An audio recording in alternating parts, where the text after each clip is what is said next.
Hydrogen में आपको screen पे दिख रहा होगा, सेंटर में एक ऑरेंज कलर का प्रोटॉन घूम रहा है और आउटर साइड में एक इलेक्ट्रॉन घूम रहा है। इसीलिए हाइड्रोजन देखिए, लेफ्ट साइड में मास नंबर जो कि ऊपर होता है और एटॉमिक नंबर जो कि नीचे होता है, मास नंबर इसका 1 है। लेकिन जैसे ही हम इसमें एक न्यूट्रॉन डाल देते हैं, इसका मास नंबर 2 हो जाता है। इसका मतलब है कि मास नंबर जो ऊपर में लिखा गया नंबर है, उसमें प्रोटॉन और न्यूट्रॉन दोनों होता है, और नीचे में जो 1 है वो केवल प्रोटॉन की संख्या को बताता है।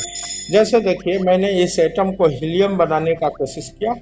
अब इसके ऊपर में आपको 4 दिख रहा है, मास नंबर के जगह पे 4 दिख रहा है। सेंटर में आप देखिए 2 ऑरेंज कलर का प्रोटॉन है और 2 ब्लैक कलर का न्यूट्रॉन है। तो 2 2 4, इसीलिए आपको ऊपर में 4 दिख रहा है और इसके नीचे में 2 दिख रहा है, इसलिए कि यहाँ नंबर ऑफ प्रोटॉन यानी कि ऑरेंज कलर का पार्टिकल 2 है, इसीलिए यहाँ मास नंबर 2 है। और आपको इस पे 1 यूनिट पॉजिटिव चार्ज दिख रहा है, क्योंकि आपको सेंटर में 2 प्रोटॉन दिख रहा है लेकिन आउटसाइड में 1 इलेक्ट्रॉन है। जब हम इसे 2 इलेक्ट्रॉन कर देते हैं तो देखिए इसका चार्ज खत्म हो जाता है, क्योंकि 2 प्रोटॉन और 2 इलेक्ट्रॉन हो गए। अब उसी तरह से हम इसको लिथियम बना रहे हैं।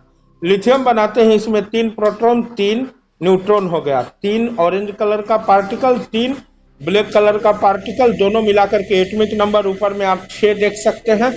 और रेड कलर का पार्टिकल 3 है, इसलिए नीचे में आप लोग 3 देख सकते हैं।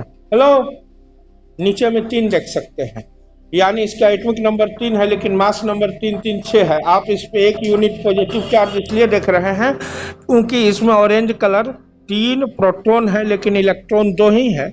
जैसे ही मैं एक और इलेक्ट्रॉन मेंटेन कर दिया, 3 प्रोटॉन 3 इलेक्ट्रॉन हो गए और इसका चार्ज खत्म हो गया।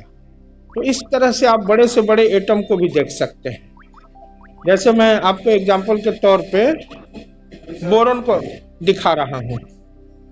बोरॉन के बाद आप कार्बन को देख लीजिए। यहाँ कार्बन का मास नंबर 12 दिखा रहा है। क्यों? क्योंकि इसमें 6 प्रोटॉन और 6 न्यूट्रॉन है, यानी 6 ऑरेंज कलर का पार्टिकल और 6 ब्लैक कलर का पार्टिकल।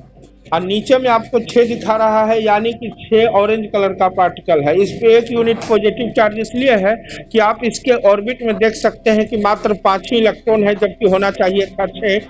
जैसे ही मैं 1 मेंटेन करूंगा, अब ये ठीक हो चुका है।